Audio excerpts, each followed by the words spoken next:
வணக்கம். ஜெகதீஸ்வரனின் அன்பு நேயர்களுக்கு என் அன்பான வணக்கங்கள்.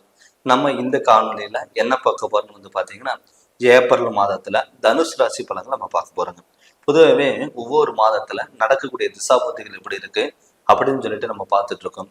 அப்படி பார்க்கும்பொழுது இந்த தனுசு ராசியில இந்த ஏப்ரல் மாதத்துல என்னென்ன மாற்றங்கள் வரப்போகுதுன்னு நம்ம பார்க்க போறோங்க.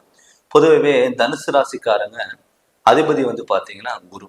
எப்பயுமே தனுசு ராசிக்காரங்க பொதுவாகவே பார்த்தீங்கன்னா அந்த குருவோட அதிபதியா இருக்கிறதுனால இந்த ஆன்மீகத்துல அதிக ஈடுபாடுங்கிறது இருக்கும். அது மட்டும் இல்லாம பார்த்துட்டீங்கன்னா எண்ணங்கள் பார்த்துட்டீங்கன்னா தெளிவா இருக்கும். அதாவது ஒரு விஷயம் பண்ணும்போது பலமுறை யோசிப்பாங்க. தெளிவான முடிவும் தெளிவான சிந்தனைகள், நினைச்சது சாதிக்கணும், நினைச்சது அடையணும், அப்படி நம்ம போற வழிகள் கரெக்டா இருக்கணும், எல்லாத்துக்கும் ஒரு ரோல் மாடலா இருக்கணும் அப்படிங்கிற எண்ணம் பாத்தீங்கன்னா தனுசு ராசிக்காரங்களுக்கு இருக்கும். ஆனா இந்த தனுசு ராசிக்காரங்களுக்கு இந்த ஏப்ரல் மாதத்துல நடக்கக்கூடிய கிரக நிலைகள் பயிற்சியினால என்னென்ன மாற்றங்கள் வரப்போகுது நம்ம பார்க்க போறோங்க.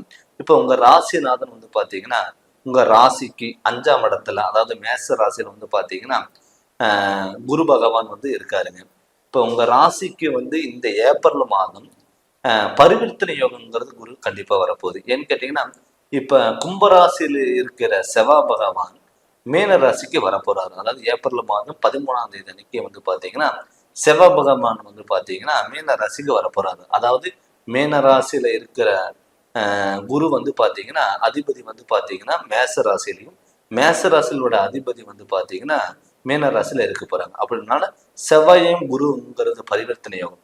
அப்படி பரிவர்த்தனை யோகம் பெறும் பொழுது கண்டிப்பா இந்த தனுசு ராசிக்காரங்களுக்கு ஒரு புத்துணர்ச்சியான வாழ்க்கைங்கிறது கண்டிப்பா அமையும். அதாவது நினைச்சது சாதிக்கணுங்கிற எண்ணம் உங்களுக்குள்ள கண்டிப்பா வரும்.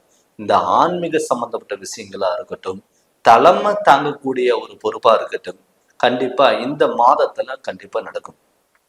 அது மட்டும் இல்லாம உங்க ராசிக்கு 3ஆம் இடத்துல பாத்தீங்கன்னா கும்ப ராசியில சனியும் செவ்வாயும் இருக்கு. அந்த சனி செவ்வாய் பெறும் பொழுது சகோதர வழிகள் ஒரு ஒற்றுமைகள் கண்டிப்பா இருக்கும். கிட்டத்தட்ட பார்த்துட்டீங்கன்னா பல நாள் இருந்த பிரச்சனை எல்லாமே சகோதரன் சகோதரிகளால வந்த பிரச்சனை எல்லாமே கிட்டத்தட்ட ஒரு முடிவுக்கு வரக்கூடிய ஒரு டைம் தான் பாத்தீங்கன்னா இந்த ஏப்ரல் மாதம். அதாவது பார்த்துட்டீங்கன்னா பல கருத்து வேறுபாடுகள், சொந்தத்தினால கருத்து வேறுபாடுகள், அம்மா அப்பனால கருத்து வேறுபாடுகள், கணவன் மனைவிக்குள்ள கருத்து வேறுபாடுகள், உறவு முறையினால வந்த பல பிரச்சனைகள் எல்லாமே பார்த்துட்டீங்கன்னா கண்டிப்பா சுமூகமான ஒரு தீர்வா இந்த மாதத்துல இருக்க போகுது.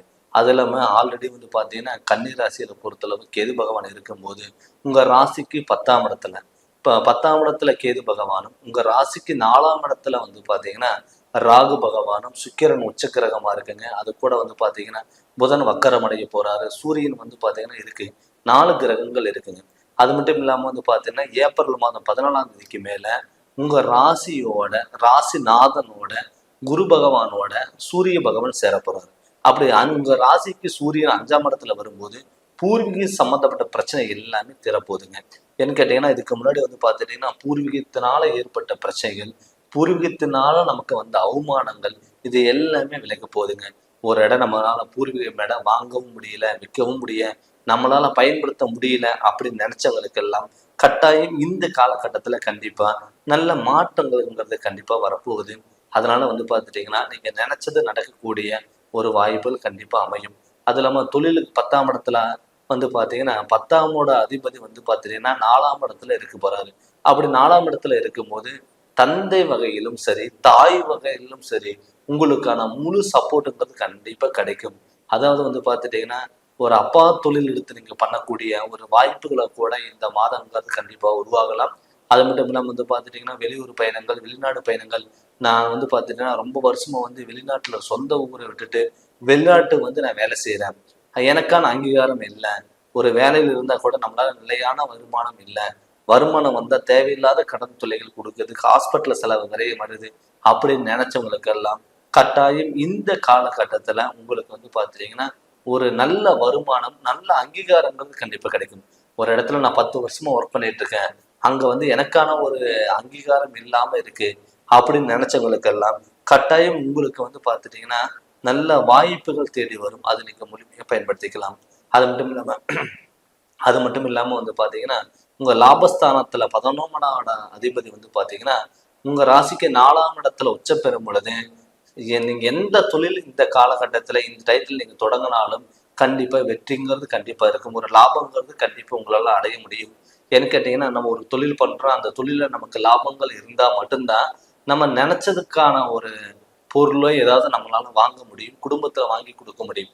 அப்படி இருக்கும்போது இந்த ஏப்ரல் மாதம் உங்க லாபஸ்தானத்துல 11ஆம் இடோட அதிபதி சுக்கிரன் உச்சம் பெறும் பொழுது மீன ராசியில கண்டிப்பா நீங்க வந்து ஏதாவது வகையில இன்வெஸ்ட்மெண்ட் நீங்க பண்ணாலும் அது கண்டிப்பா வந்து பாத்தீங்கன்னா உங்களுக்கு லாபங்கிறது கண்டிப்பா எடுத்து கொடுக்கும். அதனால வந்து பாத்தீங்கன்னா இதுல கரெக்டான முறையில் நீங்க இன்வெஸ்ட்மெண்ட் பண்ணி நீங்க என்ன தொழில் பண்றீங்கன்னு சொல்லிட்டு நீங்க சூஸ் பண்ணி அந்த தொழில நீங்க முழு ஈடுபாடோட இருந்தீங்கன்னா கண்டிப்பா நீங்க நினைச்சதை விட அதிகமா லாபம் எடுக்கக்கூடிய ஒரு சூழ்நிலைங்கிறது கண்டிப்பா இருக்கும். கடன் தொல்லைகள் எல்லாம் கண்டிப்பா குறைஞ்சிரும். நீங்க இதுக்கு முன்னாடி வந்து பாத்தீங்கன்னா கடன் நீங்க கட்டினீங்கன்னா கடன் வாங்கத பார்த்துருக்குமே தவிர கடன் கட்டுறதுக்கு விடாது. ஆனா இப்ப இந்த காலகட்டத்துல கடனுங்கிறது கட்டக்கூடிய ஒரு சூழ்நிலைகள் கண்டிப்பா உருவாகும். அதனால வந்து பாத்தீங்கன்னா இந்த காலம் இந்த ஏப்ரல் மாதம் நீங்க முழுமையா பயன்படுத்திக்கிறது ரொம்ப ரொம்ப நல்லதுங்க. திருமணம் ஆகாதவங்களுக்கு கட்டாயம் திருமணங்கள் கண்டிப்பா நடக்கும். ஏன்னு கேட்டீங்கன்னா உங்க ராசி நாதனுக்கு 7ஆம் இடத்துல புதனோட அதிபதி வந்து பாத்தீங்கன்னா புதன் வந்து பாத்தீங்கன்னா மீன ராசியில வக்கரம் அடைய போறாரு. அப்படி மீன ராசியில வக்கரம் அடையும் போது கண்டிப்பா திருமணம் ஆகாதவங்களுக்கு கட்டாயம் திருமணங்கள் கண்டிப்பா நடக்கும். அதுல உங்க ராசிக்கு 5ஆம் இடத்துல பரிவர்த்தனை யோகம் குரு பெறும் பொழுது உங்களுக்கு சுப விரயங்கள் ஏதாவது கண்டிப்பா நடக்கக்கூடிய ஒரு வாய்ப்புகள் இருக்கும். திருமண பேச்சு எடுத்தாவே தடங்கள் ஆச்சு, பிரச்சனை ஆச்சு, குழப்பங்கள் ஆச்சு, இல்ல வீட்டுல வேற ஏதாவது பிராபலம் வந்தது அப்படின்னு நீங்க நினைச்சவங்களுக்கெல்லாம் கட்டாயம் இந்த காலகட்டத்துல இந்த ஏப்ரல் மாதத்துல திருமண பேச்சு எடுத்தீங்கன்னா கண்டிப்பா உங்களுக்கு நடைபெறுங்க. திருமணம் தடங்கள் இல்லாம நீங்க நினைச்ச மாதிரி அமையறதுக்கான ஒரு வாய்ப்புல இருக்கும். ஒரு நிச்சயம் பண்றதோ இல்ல வந்து கன்ஃபார்ம் பண்ற உறுதி பண்ணக்கூடிய ஒரு சூழ்நிலைங்கிறது கண்டிப்பா இருக்கும். திருமணம் பண்ணவங்க குழந்தை பாக்கியம் இல்லாதவங்களுக்கு கட்டாயம் குழந்தை பாக்கியங்கிறது கண்டிப்பா இருக்கும். எனக்கு கேட்டீங்கன்னா குரு உங்களுக்கு பரிவர்த்தனை யோகம் வேறுபடுது. முருகனோட வழிபாடுல இருக்கும்போது கண்டிப்பா உங்களுக்கு நல்ல குழந்தை பாக்கியங்கிறது இருக்கும். கணவன் மனைவிக்குள்ள கருத்து வேறுபாடுல விலகி அந்யோன்யம் ஒரு அன்பு அரவணைப்போட இருக்கக்கூடிய ஒரு மாதமாக இந்த மாதம் இருக்கும் போது இந்த மாதத்துல உங்களுக்கு நீங்க நினைச்சது எல்லாம் நடக்கக்கூடிய ஒரு மாதமாக தான் இருக்கிறதுனால இது கண்டிப்பா நீங்க முழுமையா பயன்படுத்திக்குவாங்க. கிரகநிலைகளை பயிற்சிகளால உங்களுக்கு நல்ல மாற்றங்கள் கண்டிப்பா வரும். அது மட்டும் இல்லாம நம்ம கோச்சாரப்படி என்னதான் கிரகநிலைகள் நம்ம பார்த்தாலும் கூட தன்னோட சுயஜாதத்துல நடக்கக்கூடிய திசாபதிகள் எப்படி இருக்கு, நம்ம நடக்கக்கூடிய திசா புத்திகள் நமக்கு நல்லா இருந்தாவே நமக்கு எல்லாமே ஃபுல்லாவே நமக்கு சப்போர்ட்டுங்கிறது கண்டிப்பா நமக்கு கிடைக்கும். அதனால வந்து உங்களோட ஜாதகம் நல்லா இருக்குன்னு சொல்லிட்டு உங்களோட ஜோதிடர்கிட்ட பார்த்து நீங்க தெரிஞ்சுக்கோங்க. நீங்க ஜாதகம் பார்க்கணும்னு சொல்லி ஏதாவது விருப்பப்பட்டீங்கன்னா கீழே வர வாட்ஸ்அப் நம்பருக்கு உங்களோட ஜாதகம் அனுப்பி விட்டுட்டு ஃபோன் பண்ணி கன்சல்ட் பண்ணுங்க. இந்த சேனல் நீங்க ஃபர்ஸ்ட் டைம் பார்க்குற மாதிரி சப்ஸ்கிரைப் பண்ணுங்க, பெல் பட்டனை டச் பண்ணுங்க, உங்க நண்பர்களுக்கு ஷேர் பண்ணுங்க. நன்றி, வணக்கம்.